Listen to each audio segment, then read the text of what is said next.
Shalom, shalom! Tudo bem? Seja bem-vindo mais uma vez ao meu canal e nós vamos conversar um pouquinho sobre prosperidade da perspectiva judaica. É muito legal que eu quero compartilhar com você. Pega seu café e vamos lá tomar um cafezinho juntos e conversar sobre prosperidade, justiça, o que faz, por exemplo, né?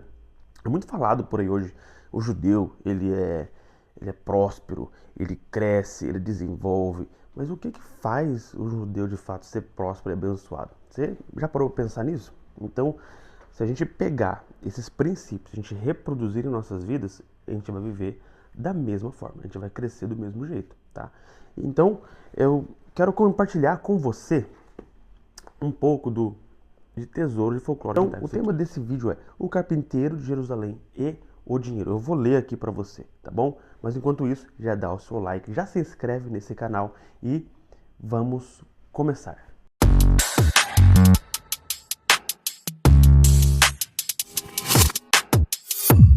Isso aí, o carpinteiro de Jerusalém e o dinheiro enterrado. Eu quero ler aqui para você. Pega aí o seu cafezinho. Vamos ler juntos aqui, eu quero conversar um pouquinho com você. Era uma vez um homem rico que vivia perto de Jerusalém. Um dia, um gentio veio trazer-lhe um objeto valioso que queria deixar como penhor de um empréstimo. Assim, ele mandou que sua mulher subisse para o quarto para abrir a caixa e trazer o dinheiro. Mas quando ela abriu o cofre, ouviu uma voz que dizia: "Não toques no dinheiro, não é teu." Ela muito assustou-se, desceu e contou ao marido o que lhe acontecera, sugerindo-lhe que ele mesmo fosse buscar o dinheiro. O homem subiu e a voz disse mais uma vez: "Não toques no dinheiro, não é teu." Perguntou: "Se o dinheiro não é meu, diz-me a quem pertence." E a voz respondeu: "Se queres saber, dir-te-ei a quem esse dinheiro pertence. Esse dinheiro pertence a Abrão, o carpinteiro de Jerusalém." Então o bom homem pensou: "Se o dinheiro não me pertence, não o quero." E tomou o dinheiro, o ouro, a prata, joias, artigos de valor, fez um buraco numa árvore que havia no jardim e lá escondeu tudo. E foi-se, aceitando com resignação a desgraça que Deus lhe infligira. Pouco tempo depois houve uma grande inundação que carregou muitas casas e árvores, inclusive aquela na qual estava escondido o dinheiro. Um pescador viu a árvore e pensou: "Eis uma árvore muito boa para um carpinteiro. Conheço um judeu em Jerusalém chamado Abrão, o carpinteiro. Levar-lhe-ei a árvore e ele há de me pagar bem." Quando o pescador levou os peixes para Jerusalém na sexta-feira, Abrão, o carpinteiro, veio comprar peixe para o sábado.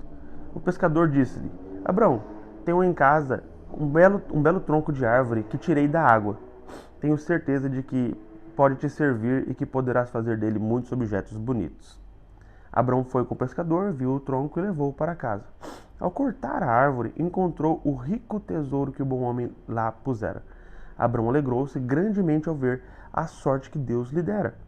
Pouco tempo depois, aconteceu que o bom homem, que tinha escondido o dinheiro no tronco da árvore, empobreceu e foi obrigado a percorrer o país pedindo esmolas.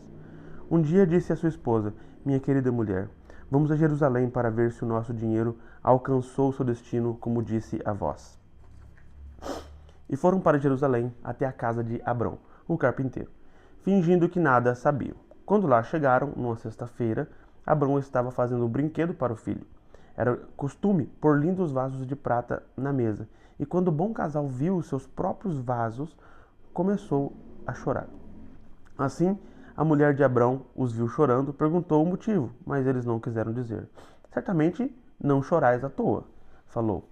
E tanto insistiu que eles lhe contaram toda a história, isto é, que todos aqueles lindos vasos já lhes tinham pertencido, e contaram a história do dinheiro, da voz e do tronco de árvore que as águas carregaram. E perguntaram à mulher do carpinteiro se não era verdade. Pois disseram: "Vemos todas as nossas belas coisas em teu poder, como disse a voz." Quando a mulher ouviu, disse: "Meus caros amigos, passai o sábado tranquilos. Se estas coisas vos pertencem, nós lhes devolveremos, pois graças a Deus temos bastante sem precisar delas." Mas os pobres responderam: "Não, não as podemos aceitar, pois se esse dinheiro nos fosse destinado, a voz do céu não teria falado como falou. Vemos que o dinheiro era vosso e nada aceitamos. Devemos ter pecado perante o Senhor, e calaram-se. A mulher contou a história a Abrão. Então eles prepararam um lindo bolo para dar aos pobres para a viagem. Fizeram-no com bons temperos e colocaram dentro, sem que ninguém o soubesse, 400 florins de ouro. Pois Abrão refletiu: dar-lhes-emos esse bolo para a viagem, e quando eles o abrirem, encontrarão os 400 florins. Na manhã de domingo, eles prepararam-se para deixá-los e despediram de Abrão e da sua mulher com lágrimas nos olhos. Abrão quis dar-lhe dinheiro, mas eles recusaram. Finalmente deram-lhes o bolo, dizendo: levai esse bolo na viagem, pois ele vos será útil. Quando tiverdes fome, cortai-o e servi-os. A pobre mulher não quis aceitar o bolo, mas Abrão e a sua mulher tanto insistiram que eles o aceitaram. No caminho, chegaram a uma cidade onde tinham de pagar impostos, mas não tinham dinheiro. Assim, disseram ao coletor de impostos: não temos dinheiro, toma, pois, este bolo como pagamento. O homem disse: esse bolo veio em boa ocasião. Dá-lo-ei como presente a Abrão, o carpinteiro de Jerusalém, na festa de casamento de seu filho, e serei bem recebido. E o coletor de impostos recebeu o bolo e o deu a Abrão, que assim recebeu de volta o bolo com o dinheiro. E é isto que significa o versículo: minha é a prata e meu é o ouro, disse o Senhor dos Exércitos, Ageu 2:8. O homem e a mulher morreram na pobreza, porque nunca tinham dado esmolas. Ou, como diz no texto em hebraico original, tzedakah, nunca tinham feito justiça. A gente vai falar um pouquinho sobre isso. Por isso, Deus os puniu. Portanto, quem deseja conservar o seu dinheiro deve dar muito aos pobres. Então a sua riqueza permanecerá. Mas o contrário também é verdade. Se uma pessoa não conserva o seu dinheiro sem mácula e não pratica a tzedakah, a caridade, não manterá a riqueza, mas há de perdê-la, como aconteceu a essas duas pessoas. Que Deus nos dê melhor sorte. Amém. Então vamos falar um pouquinho sobre as coisas, os aspectos judaicos. Então, o que isso vai mostrar pra gente? O que essas coisas vão falar pra gente? Primeiro, o texto aqui gira em torno desse versículo de Ageu 2:8. Minha é a prata, meu é o ouro. Então, um judeu, ele entende que o dinheiro que ele tem não é dele. O dinheiro que ele tem é de Deus. Se ele tem 100 reais, é de Deus. Se ele tem um milhão de reais, é de Deus. Se ele tem 3 milhões de reais, é de Deus. Por quê? Porque Hashem, porque o Senhor declara: minha é a prata e meu é o ouro. E muitas pessoas podem entender esse texto da seguinte forma: o dinheiro todo pertence a Deus, e se Ele quiser me dar, Ele vai me dar. E se Ele quiser trazer para mim, Ele vai trazer. E se Ele quiser me abençoar, Ele vai me abençoar. Sim, de fato é. Se Ele quiser abençoar você, prosperar seus negócios, Ele vai abençoar. Mas o que você precisa entender é que o dinheiro que você tem agora, o dinheiro que você tem hoje, aí na sua conta, é de Deus. Pertence a Deus. Ele apenas disponibilizou, deu para você uma parte desse dinheiro, todo esse ouro, essa prata que ele tem, para que você gerencie, para que você faça justiça com esse dinheiro. E essa é a palavra. Esmola ou caridade, que geralmente é muito mal traduzido para as línguas, né? Na verdade é tzedakah no original hebraico, que significa justiça.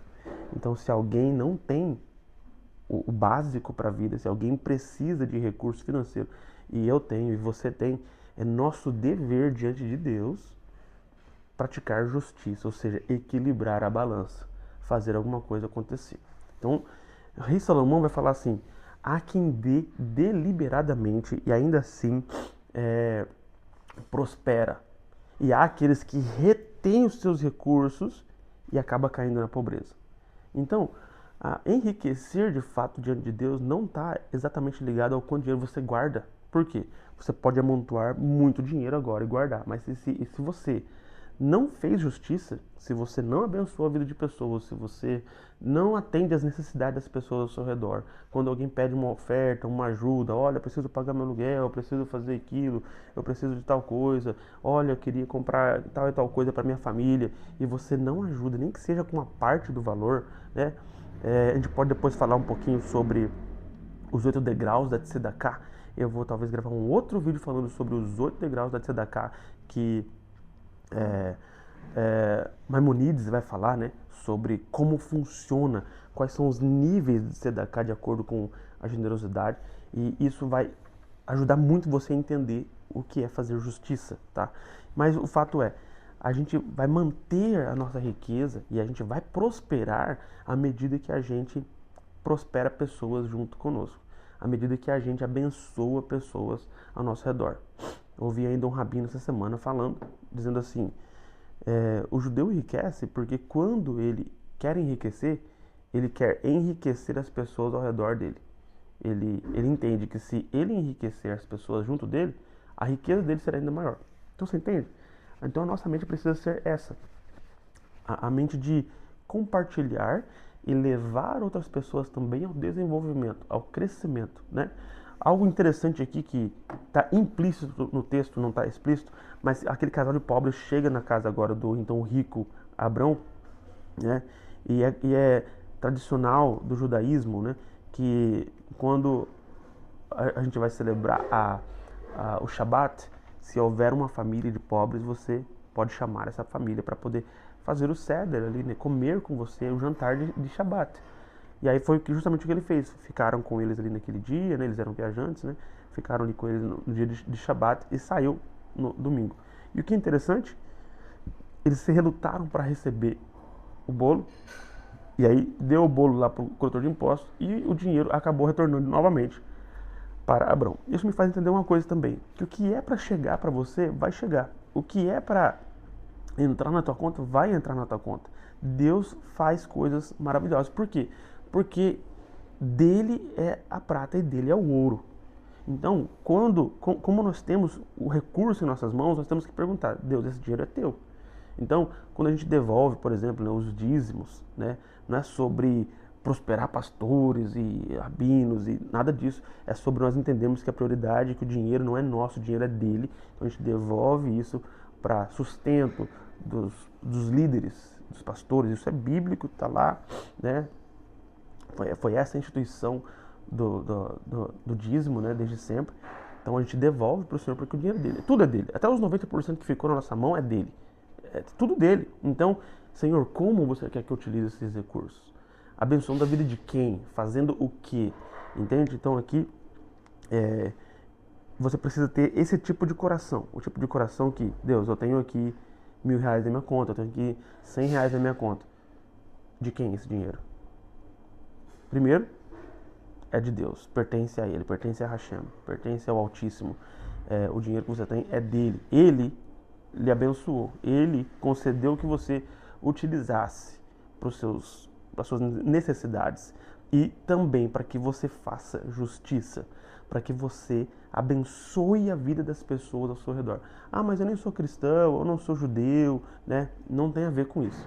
Tem a ver com ter um coração generoso. Isso é um princípio universal que Deus, o Criador do universo, estabeleceu. Se você abençoa a vida de pessoas ao seu redor, alivia, né, a carga, alivia a tensão, o sofrimento do irmão, do próximo, do ahi, né, do seu próximo, então você está fazendo justiça e você vai, então, manter a sua riqueza. Entende? Então, se você quiser manter a sua riqueza, quiser manter o que você conquistou, faça justiça. Equilibre a balança. Abençoe pessoas ao seu redor. Faça isso constantemente. Não faça isso uma vez por mês, ou duas, ou três. Faça isso constantemente. Sempre que houver uma pessoa pedindo por ajuda, pedindo por uma oferta, pedindo por... tiver alguma causa, você deve se engajar nessa causa, de acordo com o discernimento e entendimento. E semeie suas sementes em solo bom. Abençoe as pessoas, abençoe, né? Traga alívio para as pessoas, porque o jogo vira. Amanhã ou depois, você que estava rico, milionário, cheio de recursos, agora vai depender de ajuda daquela pessoa que não tinha. Mas se você mantém o equilíbrio, esse equilíbrio retorna para você. Tá bom? Então, por enquanto é isso aí no nosso vídeo de hoje, tá? E eu espero que você tenha gostado. Se você gostou, se você aprendeu alguma coisa, se foi legal no teu coração, curte aqui, comenta e manda para alguém também. tá bom? Vamos crescer juntos. E tá vindo assim novidades incríveis para vocês aí, tá? Que gostam de conhecimento, gostam de aprender, de desenvolver. Tô trabalhando aqui incansavelmente porque eu quero trazer mais conteúdo assim maciço, poderoso, que vai desenvolver você, que vai crescer você e que vai dar para você um destino maravilhoso, tá? Eu aguardo você então. Me segue lá no Instagram se você não me segue. Participa dos canais que estão aqui, ó, na descrição. Judaísmo, Cristianismo e Vida, tanto no WhatsApp como no Instagram, para que você possa ter mais desse conhecimento de primeira mão. Tá bom? Shalom, shalom. Até mais.